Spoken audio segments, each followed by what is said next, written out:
মদিনার সাহাবীদের মধ্যে সবচাইতে গরীব সাহাবী ছিলেন সাইয়েদনা বেলাল রাদিয়াল্লাহু তাআলা আনহু। নিজের লজ্জাস্থান ঢাকার কাপড়টা ছাড়া তার কাছে দ্বিতীয় কোনো কাপড় ছিল না। সকালে যদি খাবার পেত, দুপুরে খাবার ছিল না, দুপুরে পেলে রাতের জন্য ছিল না, আজকে খাবার থাকলে কালকে নাই।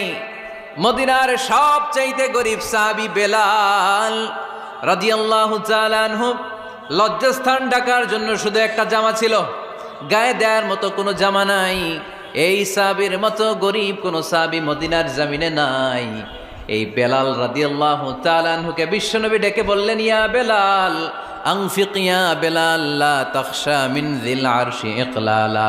ও বেলাল, আল্লাহর রাস্তায় দান করো, কারণ আমার আল্লাহর ধনভাণ্ডারের কমতি নাই। সাইয়েদনা বেলাল রাদিয়াল্লাহু তাআলা আনহু সবচেয়ে গরীব। শুনতেছেন? বুঝতেছেন?